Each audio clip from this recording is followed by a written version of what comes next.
ಸತ್ಯವೇದ ಗ್ರಂಥ ತಂದಿರುವವರೆಲ್ಲರೂ ಸಂದೇಶಕ್ಕೋಸ್ಕರವಾಗಿ ಸತ್ಯವೇದ ಗ್ರಂಥವನ್ನು ಈ ಹಗಲೊತ್ತಿನಲ್ಲಿ ತೆಗಿಬೇಕಾಗಿ ನಾನು ಅಪೇಕ್ಷಿಸ್ತೇನೆ. ಆಧಾರವಾಗಿ 1 ಕೊರಿಂಥದವರಿಗೆ ಬರೆದ ಪತ್ರಿಕೆ 10ನೇ ಅಧ್ಯಾಯ 13ನೇ ವಚನ ಸಿಕ್ಕದವರು ಆಮೇಲೆ ಹೇಳ್ರಿ. ಮನುಷ್ಯರು ಸಹಿಸಬಹುದಾದ ಶೋಧನೆಯ ಹೊರತು ಬೇರೆ ಯಾವುದು ನಿಮಗೆ ಸಂಭವಿಸಲಿಲ್ಲ. ದೇವರು ನಂಬಿಗಸ್ತನು, ನಿಮ್ಮ ಶಕ್ತಿಯನ್ನು ಮೀರುವ ಶೋಧನೆಯನ್ನು ನಿಮಗೆ ಬರಗೊಡಿಸದೆ ನೀವು ಅದನ್ನು ಸಹಿಸುವುದಕ್ಕೆ ಶಕ್ತರಾಗುವಂತೆ ಶೋಧನೆ ಆಗುತ್ತಲೇ ತಪ್ಪಿಸಿಕೊಳ್ಳುವ ಮಾರ್ಗವನ್ನು ಸಿದ್ಧ ಮಾಡುವೆನು. ಕರಗಳನ್ನೆತ್ತಿ ಗಟ್ಟಿಯಾಗಿ ಒಂದು ಆಮೇನ್ ಹೇಳ್ರಿ. ಈ ವಾಕ್ಯಕ್ಕಾಗಿ ಕುಳಿತುಕೊಳ್ಳ್ರಿ. ಎಲ್ಲರೂ ಅವರವರ ಸ್ಥಳಗಳಲ್ಲಿ ಕುಳಿತುಕೊಳ್ಳ್ರಿ. ಸತ್ಯವೇದ ಗ್ರಂಥ ಪರಾಜಯ ಹೊಂದಿದ ಗ್ರಂಥವಲ್ಲ, ಬರೀ ಪರಾಜಯ ಹೊಂದಿದವರನ್ನ ಚಿತ್ರೀಕರಿಸುವ ಗ್ರಂಥವೂ ಅಲ್ಲ. ಇದು ಜಯಶಾಲಿಗಳಿಗಿರುವ ಗ್ರಂಥ ಮತ್ತು ಕ್ರೈಸ್ತರು ಸೋತವರಲ್ಲ, ಜಯಿಸಿದವರು. ಕ್ರಿಸ್ತಿಯ ಜೀವಿತ ಸೋತು ಹೋಗುವ ಜೀವಿತವಲ್ಲ ಮತ್ತು ಹೇಗಾದರೂ ಓಡಿ ಮುಗಿಸುವ ಜೀವಿತವೂ ಅಲ್ಲ. ಈ ಜೀವಿತ ಸ್ಥಿರವಾಗಿ ತನ್ನನ್ನು ಕರೆದವನನ್ನು ಮೆಚ್ಚಿಸುವುದಕ್ಕೋಸ್ಕರ ಓಡುವ ಜೀವಿತವಾಗಿರುತ್ತೆ. ಪ್ರಿಯ ದೇವ ಮಕ್ಕಳೇ, ಈ ತಿಂಗಳಿಗೆ ದೇವರು ಕೊಟ್ಟಿರುವಂಥ ವಾಗ್ದಾನದ ಸಂದೇಶ ದ ಮಂತ್ ಆಫ್ ಟ್ರಯಾಂಪ್, ಜಯೋತ್ಸಾಹದ ತಿಂಗಳು ಎಂಬುದಾಗಿ. ಕಳೆದ 1ನೇ ತಾರೀಕು ಸುವಿಸ್ತಾರವಾಗಿ ಅನೇಕ ಕಾರ್ಯಗಳನ್ನು ನಾನು ಜಯೋತ್ಸಾಹದ ಕುರಿತು ಮಾತನಾಡಿದೆ. ನಮ್ಮ ಮೂಲ ವಾಕ್ಯ 2 ಕೊರಿಂಥದವರಿಗೆ ಬರೆದ ಪತ್ರಿಕೆ 2:14 ನಾನು ಆರಂಭಿಸಿದೆ. ಸಭೆಯಲ್ಲಿ ಈ ವಾಗ್ದಾನ ಕೇಳಿದವರು, ಆನ್ಲೈನ್ಗಳಲ್ಲಿ ವಾಗ್ದಾನ ಕೇಳಿದವರು ಅನೇಕ ಮಂದಿ ಇದ್ದೀರ. ನಾನು ಆ ಭಾಗದ ಕಡೆಗೆ ಹೋಗದೆ ನೇರವಾಗಿ ಅದರ ಸಬ್ ಟೈಟಲ್ನಲ್ಲಿ ಅದರ ಮತ್ತೊಂದು ಭಾಗದಲ್ಲಿ ನಾನು ಹೋಗಲಿಕ್ಕೆ ಬಯಸ್ತೀನಿ. ಟ್ರಯಂಫ್ ಓವರ್ ಟ್ರಬಲ್, ತೊಂದರೆಯ ಮೇಲೆ ವಿಜಯೋತ್ಸವ. ಸ್ತೋತ್ರ. ತೊಂದರೆಯ ಮೇಲೆ ವಿಜಯೋತ್ಸವ. ನನಗೆ ಈ ವಾಕ್ಯಗಳನ್ನು ಹೇಳುವಾಗ ಟ್ರಯಾಂಪ್ ಓವರ್ ಟ್ರಬಲ್, ತೊಂದರೆ ಇಲ್ಲದೆ ಇರುವ ಮನುಷ್ಯ ಯಾರೂ ಇಲ್ಲ. ತೊಂದರೆಯನ್ನು ಅಡ್ರೆಸ್ ಮಾಡಿ ತೊಂದರೆಗೆ ಒಳಗಾದ ಜನರನ್ನು ಜಯೋತ್ಸಾಹದ ಕಡೆಗೆ ನಡೆಸೋದಕ್ಕೆ ಪರಿಶುದ್ಧಾತ್ಮನು ಸದಾ ಸಿದ್ಧನಾಗಿದ್ದಾನೆ. ಆ ಸಿದ್ಧತೆಯ ಪರಿಣಾಮವಾಗಿ ನಾನು ಇವತ್ತು ನಿಮ್ಮೊಟ್ಟಿಗೆ ಸಂದೇಶವಾಗಿ ನಿಂತಿದ್ದೇನೆ. ಗಮನಿಸ್ರಿ. A God given trouble was designed to be manageable. ದೇವರು ಯಾರಿಗಾದರೂ ತೊಂದರೆಗಳನ್ನು ಅನುಮತಿ ಮಾಡಿದ್ರೆ ಅವುಗಳನ್ನು ಎದುರಿಸೋದಕ್ಕೆ ಬೇಕಾದಂಥ, ಅವುಗಳನ್ನು ಮೆಟ್ಟಿ ನಿಲ್ಲೋದಕ್ಕೆ ಬೇಕಾದ ಕೃಪೆಯನ್ನು ದೇವರು ನಿಮ್ಮ ಜೀವಿತದಲ್ಲಿ ಅಳವಡಿಸಿದ ಮೇಲೇನೆ ಆ ತೊಂದರೆಗೆ ಅನುಮತಿ ದೇವರು ಕೊಡೋದು.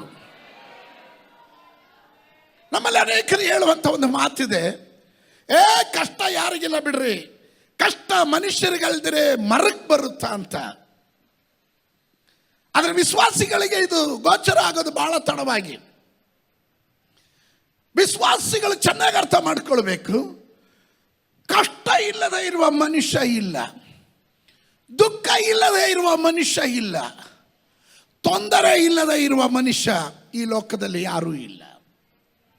ಆದರೆ ಈ ಕಷ್ಟಗಳು ಬಂದಾಗ, ತೊಂದರೆಗಳು ಬಂದಾಗ ಪರಿಶೋಧನೆಗಳು ಬಂದಾಗ ಏನು ಮಾಡಬೇಕು?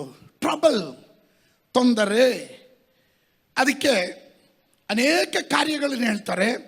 ಕಾಯಿಲೆ, ತೊಂದರೆಗಳು, ತರಲೆ, ಎಡವಟ್ಟು, ಕ್ಲೇಶ, ಭವನೆ, ಸಮಸ್ಯೆಗಳು, ತ್ರಾಸ, ಕಷ್ಟ, ಅಶಾಂತಿ, ಕಾಟ, ಆವಳಿ, ಸೋತ್ರ, ಪೇಚು, ಇದೆಲ್ಲ ಕನ್ನಡದ ಪದಗಳು.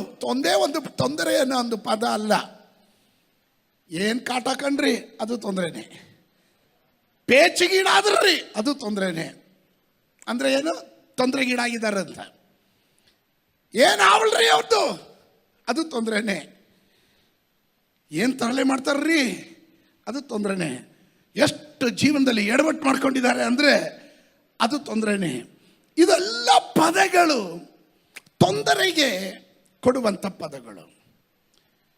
ಆದರೆ ನಾವು ಓದಿದಂಥ ವಾಕ್ಯದಲ್ಲಿ ಅಪೊಸ್ತಲನಾದಂಥ ಪೌಲನು ಕೊರಿಂಥ ಸಭೆಗೆ ತನ್ನ ಪತ್ರಿಕೆಯನ್ನು ಬರೆಯುವಾಗ ಬಹಳ ಸ್ಪಷ್ಟವಾಗಿ ಹೇಳ್ತಾ ಇದ್ದಾನೆ, ಮನುಷ್ಯರು ಸಹಿಸಬಹುದಾದ ಶೋಧನೆಯ ಹೊರತು ಬೇರೆ ಯಾವುದು ನಿಮಗೆ ಸಂಭವಿಸಲಿಲ್ಲ. ಯಾರಾದರೂ ಚಿಂತೆ ಮಾಡಿದರೆ ಇದನ್ನ, ಅಯ್ಯೋ ನಮಗಂತೂ ಇದು ನಮಗೆ ಬೇಕಾಗಿರೋಂಥ ತೊಂದರೆ ಅಲ್ಲಪ್ಪ, ಇದು ಯಾರಿಗೋ ಬರಬೇಕಾಗಿತ್ತು ಅಂತ ಯಾರು ಅತ್ತ ನೋಡಬೇಡ್ರಿ.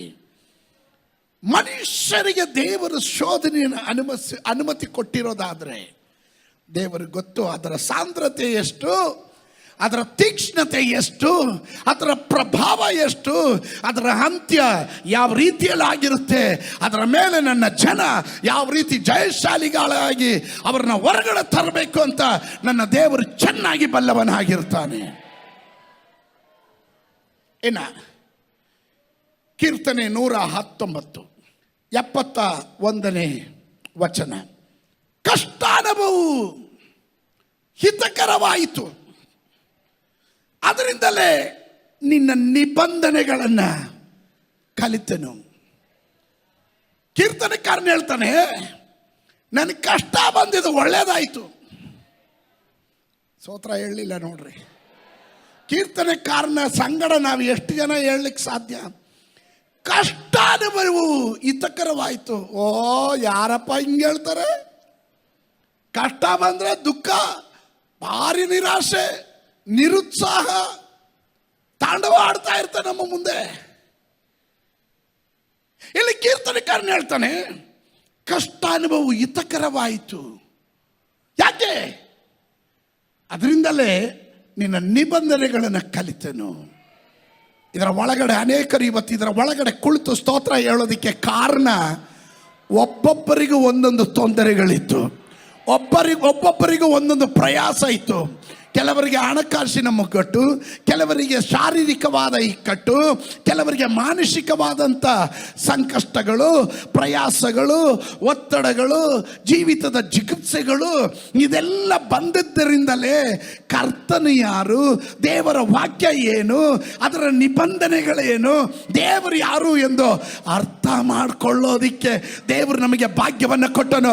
ಅಂಥವ್ರು ಯಾರಾದರೂ ಇದರ ಒಳಗಡೆ ಇರೋದಾದರೆ ಅವರು ಮಾತ್ರ ಗಟ್ಟಿಯಾಗಿ ಒಂದು ಸ್ತೋತ್ರ ಹೇಳಲೇ. ಅದು ಹಿತಕರವಾಯಿತು. ಎಲ್ಲ ಚೆನ್ನಾಗಿ ನಡೆದಿದ್ರೆ, ಎಲ್ಲ ಚೆನ್ನಾಗಿ ಕೂಡಿ ಬಂದಿದ್ರೆ ನೀವು ಯಾರಾದರೂ ಯೇಸು ಸ್ವಾಮಿನ ಅಂಗೀಕರಿಸ್ತಾ ಇದ್ರೇನ್ರಿ? ಅಂಗೀಕರಿಸ್ತಾ ಇದ್ರಾ? ಇಲ್ಲ, ನೀವು ಯಾವತ್ತೂ ಅಂಗೀಕರಿಸ್ತಾ ಇರಲಿಲ್ಲ. ಸ್ತೋತ್ರ. ಆವಾಗ ದರ್ಪನೂ ಇರೋದು, ಅಹಮ್ಮೂ ಇರೋದು, ಸುವಾರ್ಥ ಕೇಳುವಂಥ ತಾಳ್ಮೆನೂ ಇರಲ್ಲ. ಬೇಕಾದರೆ ಒಡೆದು ಬೈದು ಕಳಿಸ್ಬಿಡ್ತಿದ್ರಿ.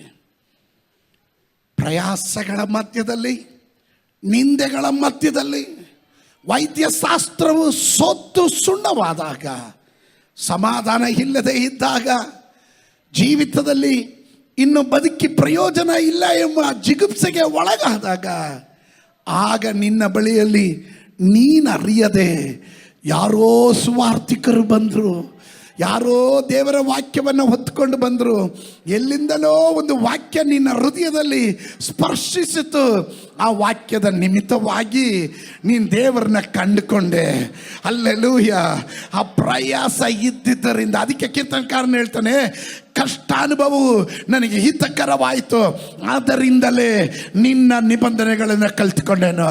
ನನಗೆ ಬಂದ ಪ್ರಯಾಸ ಅದು ಒಳ್ಳೆಯದಾಯಿತು, ಅದರಿಂದಲೇ ನಿನ್ನ ವಾಕ್ಯಕ್ಕೆ ನಾನು ವಿಧಿಯನಾದೆ, ನಿನ್ನ ಶಬ್ದಕ್ಕೆ ನಾನು ವಿಧಿಯನಾದೆ, ನನ್ನ ನಂಬಿಕೆಗೆ ಬರೋದಕ್ಕೆ ಸಾಧ್ಯವಾಯಿತು ಎಂದು ಹೇಳುವ ಕುಟುಂಬಗಳು, ವ್ಯಕ್ತಿಗಳು ಇದರ ಒಳಗಡೆ ಇರೋದಾದ್ರೆ ನೀವು ಮಾತ್ರ ಗಟ್ಟಿಯಾಗಿ ಒಂದು ಆಮೇನ್ ಹೇಳ್ರಿ.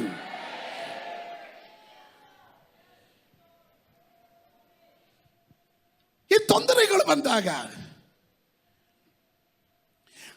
trouble provides an opportunity to watch God bring good out of any situation.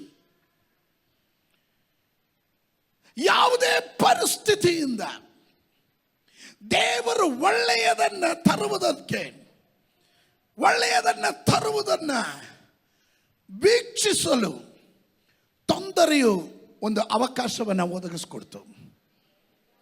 ಪರಿಸ್ಥಿತಿ ಎಷ್ಟೇ ಹದಗೆಟ್ಟು ಹೋಗಿದ್ರು ಈ ತೊಂದರೆ ನನ್ನ ದೇವರು ಅವುಗಳಿಂದ ಉತ್ತಮವಾದದ್ದನ್ನು, ಶ್ರೇಷ್ಠವಾದದ್ದನ್ನು, ಔಟ್ಕಮ್ ಹೊರಗಡೆ ತಂದಿದ್ದು ಅನ್ಯರ ಕಣ್ಣುಗಳಿಂದಲ್ಲ, ನನ್ನ ಕಣ್ಣಿಂದ ಕಾಣೋದಕ್ಕೆ ದೇವರು ಭಾಗ್ಯ ಕೊಟ್ಟನು ಎಂದು ನಂಬುವವರು ಮಾತ್ರ ಒಂದು ಆಮೇನ್ ಹೇಳ್ರಿ. Number 2, trouble provides an opportunity to learn valuable lesson from God. ತೊಂದರೆಯು ದೇವರಿಂದ ಅಮೂಲ್ಯವಾದ ಪಾಠಗಳನ್ನು ಕಲಿಯುವ ಅವಕಾಶವನ್ನು ಒದಗಿಸಿಕೊಡ್ತು. Trouble provides an opportunity to learn valuable lesson from God. ಕೆಲವರಿಗೆ ತೊಂದರೆ ಬಂದಾಗ ಸೋತೋಗ್ತಾರೆ, ಕೆಲವರಿಗೆ ತೊಂದರೆ ಬಂದಾಗ ನಿರಾಶೆಗೆ ಒಳಗಾಗ್ತಾರೆ, ಕೆಲವರಿಗೆ ತೊಂದರೆ ಬಂದಾಗ ಅವರು ಎಲ್ಲವನ್ನ ಕೈ ಚೆಲ್ಲಿ ಅವರ ರೀತಿನೇ ಚೇಂಜ್ ಆಗಿಬಿಡುತ್ತೆ, ಸ್ವಭಾವ ಚೇಂಜ್ ಆಗುತ್ತೆ, ನಡತೆ ಚೇಂಜ್ ಆಗುತ್ತೆ. ಬಟ್ ದೇವರ ವಾಕ್ಯ ಹೇಳುತ್ತೆ, ತೊಂದರೆ ಬಂದಾಗ, ಕೀರ್ತನೆಕಾರನ ಪರವಾಗಿ ನಾನು ಹೇಳ್ತಾ ಇದ್ದೀನಿ, ಅವನು ಹೇಳ್ದ ನನಗೆ ಕಷ್ಟಾನುಭವ ಹಿತಕರವಾಯಿತು ಅನ್ನೋ ಕಾರಣ ಏನು ಗೊತ್ತಾ? ಆದ್ದರಿಂದಲೇ ನಿನ್ನ ನಿಬಂಧನೆಗಳು ಕಳಿತನು. ಹಾಗಾದ್ರೆ ದೇವರು ಸಮಥಿಂಗ್ ಈಸ್ ಟೀಚಿಂಗ್. ತೊಂದರೆಗಳನ್ನು ಅನುಮತಿ ಮಾಡಿ ದೇವರು ನಿನ್ನ ಸುಮ್ಮನೆ ಇರೋದಿಲ್ಲ, ಅವನು ನಿನ್ನನ್ನು ಅನುಭವದಲ್ಲಿ ಕೆಲವೊಂದು ಕಾರ್ಯಗಳನ್ನು ಕಲಿಸ್ತಾ ಇದ್ದಾನೆ ಎಂದು ನಂಬುವವರು ಯಾರಾದರೂ ಇದರ ಒಳಗಡೆ ಇದ್ರೆ ಕೆಲವೊಂದು ಪಾಠವನ್ನು ನಾನು ಕಲಿತಾ ಇದ್ದೇನೆ, ತೊಂದರೆ ಬಂದಿದ್ದು ದೋಷ ಮಾಡೋಕ್ಕಲ್ಲ ಅಂತ ನಂಬೋರು ಒಂದು ಆಮೇನ್ ಹೇಳ್ರಿ. 2 ರೀತಿಯಲ್ಲಿ ನಿಮಗೆ ತೊಂದರೆ ಬರ್ಬೋದು. ಒಂದು ದೇವರಿಂದ, ಮತ್ತೊಂದು ಸೈತಾನನಿಂದ. ದೇವರಿಂದ ಬರುವ ತೊಂದರೆಗಳು ನಿನ್ನ ಒಳಗಡೆ ಇರುವ ಒಳ್ಳೆಯದನ್ನು ಹೊರಗಡೆ ತರೋದಿಕ್ಕೆ, ದೇವರ ಮಹತ್ ಕಾರ್ಯಗಳನ್ನು ನಿನಗೆ ತೋರಿಸೋದಿಕ್ಕೆ. ದೇವರಿಂದ ಬರುವ ತೊಂದರೆಗಳು ನಿನ್ನನ್ನು ಉದ್ಧಾರ ಮಾಡೋದಿಕ್ಕೆ, ಪ್ರಮೋಷನ್ ಕೊಡೋದಿಕ್ಕೆ. ಸ್ತೋತ್ರ. ಆದರೆ ಸೈತಾನನಿಂದ ಬರುವ ತೊಂದರೆಗಳು ನಿನ್ನನ್ನು ಹಾಳು ಮಾಡೋದಿಕ್ಕೆ, ನಿನ್ನನ್ನು ಕೊಲ್ಲುವುದಕ್ಕೆ, ನಿನ್ನನ್ನು ನಾಶ ಮಾಡುವುದಕ್ಕಾಗಿರ್ತದೆ. ಒಪ್ಪೋರು ಮಾತ್ರ ಗಟ್ಟಿಯಾಗೊಂದು ಆಮೇನ್ ಹೇಳ್ರಿ. ಒಪ್ಪೋರು ಮಾತ್ರ ಗಟ್ಟಿಯಾಗೊಂದು ಆಮೇನ್ ಹೇಳ್ರಿ. ಆಮೇನ್, ಆಮೇನ್. Number 3, trouble, it provides an opportunity to draw closer to God. Beautiful. ತೊಂದರೆಯು ನಿನ್ನ ದೇವರಿಗೆ ಹತ್ತಿರವಾಗಲು, ತೊಂದರೆಯು ನಿನಗೂ ದೇವರಿಗಿರುವ ಬಾಂಧವ್ಯವನ್ನ ಹತ್ತಿರವಾಗಲು ಒಂದು ಅವಕಾಶವನ್ನು ಒದಗಿಸ್ಕೊಡ್ತಾ ಇದೆ. ಆಮೇಲೆ ಈಗ ಹೇಳ್ರಿ, ತೊಂದರೆ ಬೇಕಾ ಬೇಡವಾ ಅಂತ? ಬೇಕು ಅಂತ ಸುಮ್ಮನೆ ನನ್ನ ಮುಂದೆ ಹೇಳಿದ್ರಿ, ಮನಸ್ಸಲ್ಲಿ ಏನೋ ಹೇಳಿದ್ವಿ ಪಾಸ್ಟ್ರೆ, ದೇವರೇ ಹಂಗೇನಾದ್ರು ಕೊಟ್ಟಿಗಿಟ್ಬಿಟ್ಟಿಯಪ್ಪ, ಇರೋದು ಸಹಿಸ್ಕೊಳಕ್ಕೆ ಆಗ್ತಾ ಇಲ್ಲ. ನಿನ್ನ ಯಾರೋ ನನಗೊಂದು ವಿಡಿಯೋ ಕಳಿಸಿದ್ರು. ಸ್ತೋತ್ರ. ನಾನು ಆ ವಿಡಿಯೋ ನೋಡಿದೆ, ಒಂದು ಕ್ಲಿಪ್, ಅದು ವಿಡಿಯೋ ಕ್ಲಿಪ್ಪು. ಆ ವಿಡಿಯೋ ಕ್ಲಿಪ್ನಲ್ಲಿ ಒಂದು ಗಂಡ ಫಸ್ಟು ಹೆಂಡ್ತಿನ, ಅವನಿಗೊಂದು 6-7 ಮಕ್ಕಳಿದ್ರು, ಒಂದೊಂದಾಗಿ ತಗೊಂಬಂದು ಬಾಗಿಲಿಂದ ಹೊರಗಡೆ ಹಾಕ್ಬಿಟ್ಟು ಬಾಗಿಲು ಹಾಕ್ದ. ಆಮೇಲೆ ಅಲ್ಲಿ ಮೇಲೆ ಬರೆದಿದ್ದಾರೆ, ಡಾಕ್ಟ್ರು ಅವನಿಗೆ ಹೇಳಿದ್ರಂತೆ, ಇನ್ನು ಜೀವನದಲ್ಲಿರುವ ಎಲ್ಲ ಒತ್ತಡಗಳನ್ನು ಹೊರಗಡೆ ಹಾಕುವಂತ. ಅದಕ್ಕೆ ಅವನ ಹೆಂಡತಿ ಮಕ್ಕಳನ್ನೆಲ್ಲ ತಗೊಂಡು ಹೊರಗಡೆ ಹಾಕಿ ಬಾಗಿಲು ಹಾಕಿದ. ಜೀವನದಲ್ಲಿ ಒತ್ತಡ. ಈ ಲೋಕದಲ್ಲಿ ಇನ್ನೊಬ್ಬ ಅವಾಗವಾಗ ಕಿಚನ್ಗೆ ಹೋಗಿ ಸಕ್ಕರೆ ಡಬ್ಬ ತೆಗೆದ್ಬಿಟ್ಟು ನೋಡ್ಬಿಟ್ಟು ಬರ್ತಾ ಇದ್ನಂತೆ.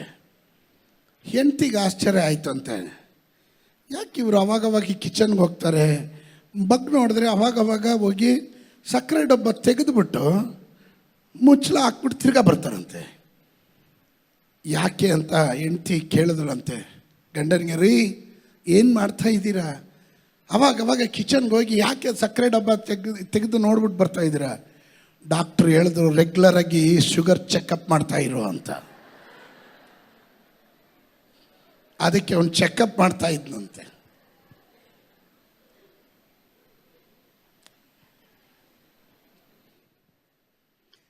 ಕೆಲವೊಮ್ಮೆ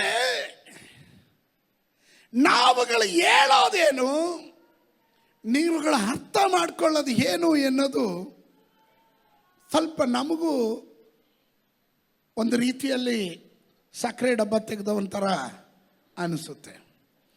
ಡಾಕ್ಟ್ರು ಹೇಳಿದ್ದು ಅವನ ಶರೀರದಲ್ಲಿರುವ ಡಯಾಬಿಟಿಕ್ಸ್ನ ಪರೀಕ್ಷೆ ಮಾಡುವಂತ, ಕಿಚನ್ನಲ್ಲಿರುವ ಸಕ್ಕರೆ ಡಬ್ಬ ಮಾಡುವಂತ ಅಲ್ಲ. ಕೆಲವೊಮ್ಮೆ ಗೌರವಯುತವಾದ ಉತ್ತಮವಾದ ಕಾರ್ಯವನ್ನು ಸಭೆಯಲ್ಲಿ ಬೋಧಕರು ತಿಳಿಸುವಾಗ ಅದನ್ನು ವ್ಯತಿರಿಕ್ತವಾಗಿ ಬೇರೆ ಆ್ಯಂಗಲಲ್ಲಿ ಚಿಂತೆ ಮಾಡಿ ಬೇರೆ ರೀತಿಯಲ್ಲಿ ಹೋದರೆ ಆಯ್ಸು ಯಾರಿಗೆ ಜಾಸ್ತಿ ಅನ್ನೋದನ್ನು ಸಕ್ಕರೆ ಡಬ್ಬ ಓಪನ್ ಮಾಡಿದವನಿಗೆ ಗೊತ್ತಾಗಬೇಕು. ಆಮೇಲೆ 3 ಕಾರ್ಯಗಳನ್ನು ನಾನು ಹೇಳಿದೆ. ನಿಮ್ಮ ಯಾವುದೇ ಪರಿಸ್ಥಿತಿಯಿಂದ ದೇವರು ಒಳ್ಳೆಯದನ್ನು ತರುವುದನ್ನು ನೀವು ಕಾಣತಕ್ಕಂತೆ ತೊಂದರೆಗಳು ನಿಮಗೊಂದು ಅವಕಾಶ ಒದಗಿಸಿಕೊಡುತ್ತೆ. 2, ತೊಂದರೆಯು ದೇವರಿಂದ ಅಮೂಲ್ಯವಾದ ಪಾಠಗಳನ್ನು ನಿಮಗೆ ಕಲಿತುಕೊಳ್ಳೋದಕ್ಕೆ ಅವಕಾಶ ಮಾಡಿಕೊಡುತ್ತೆ. 3, ತೊಂದರೆಯು ನಿಮ್ಮನ್ನ ದೇವರಿಗೆ ಹತ್ತಿರವಾಗೋದಕ್ಕೆ ಒಂದು ಅವಕಾಶ ಮಾಡಿಕೊಡುತ್ತೆ.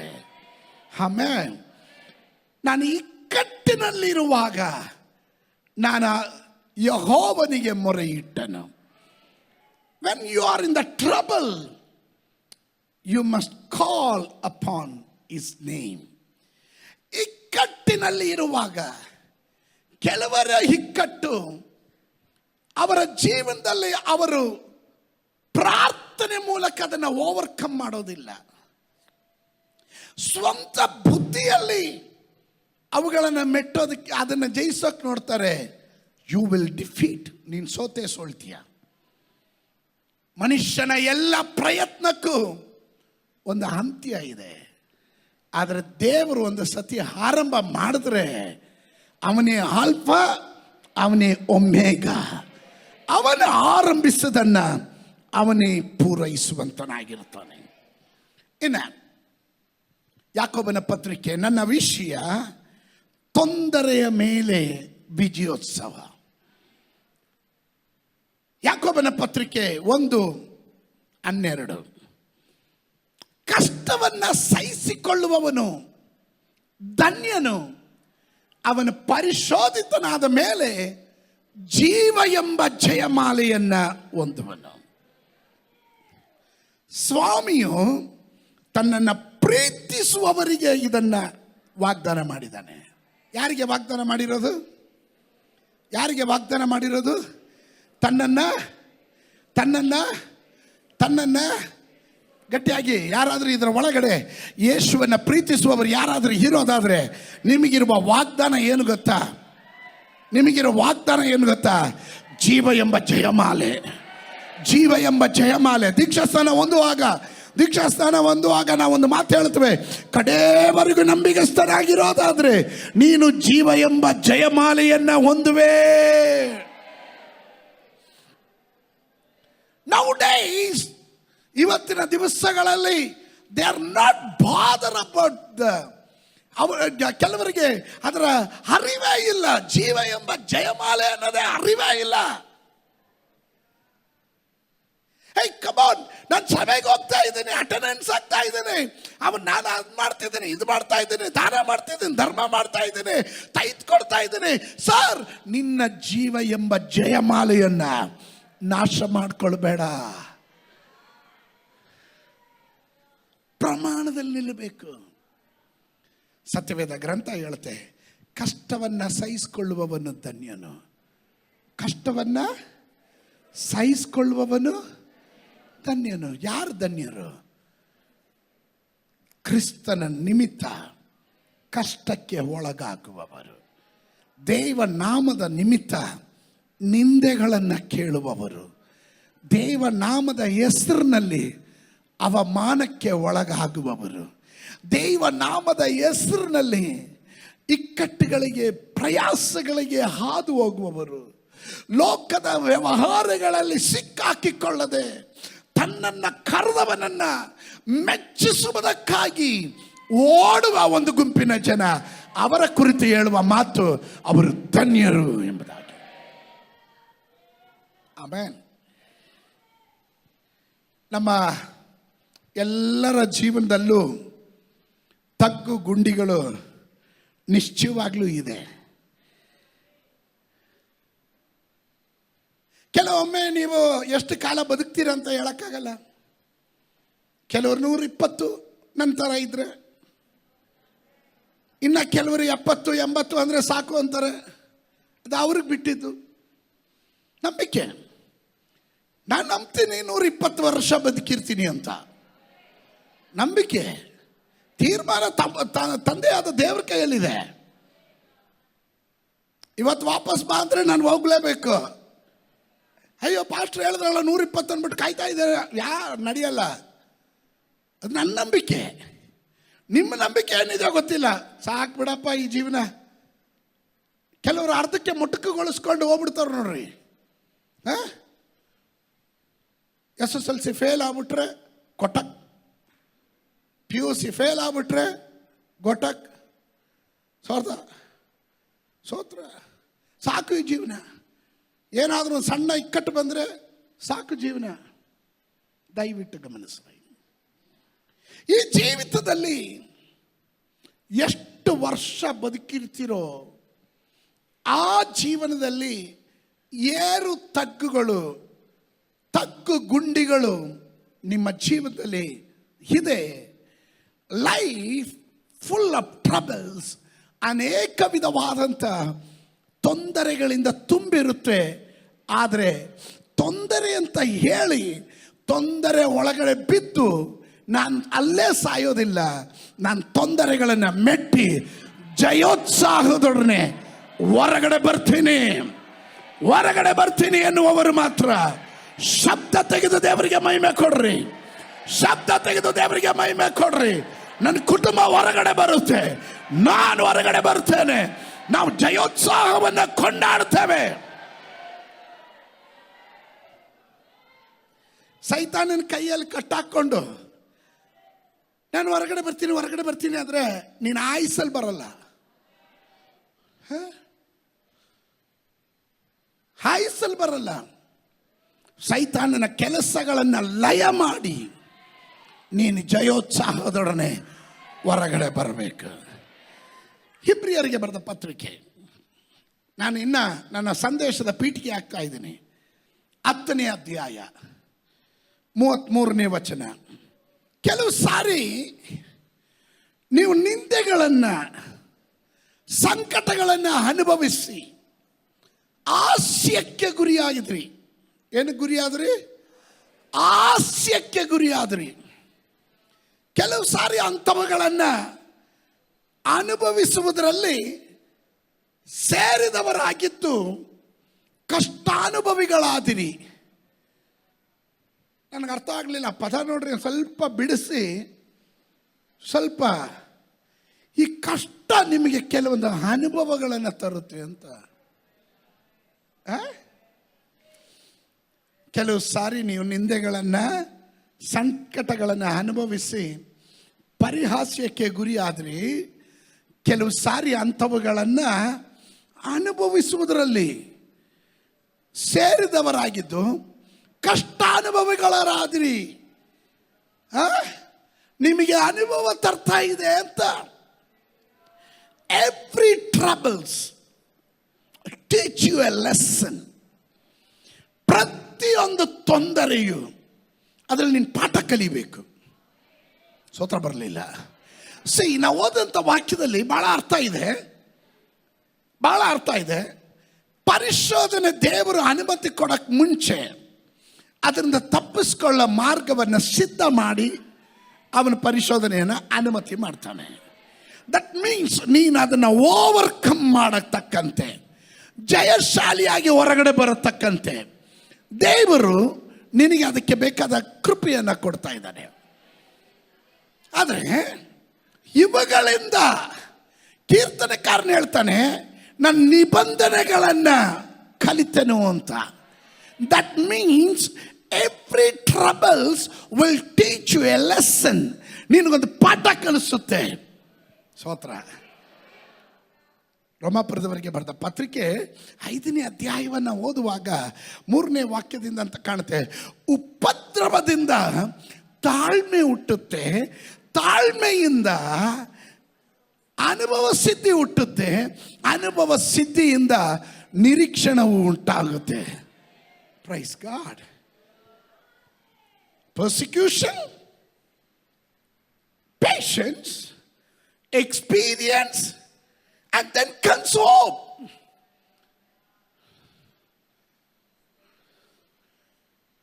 Every problem, some people, they get involved with the problem.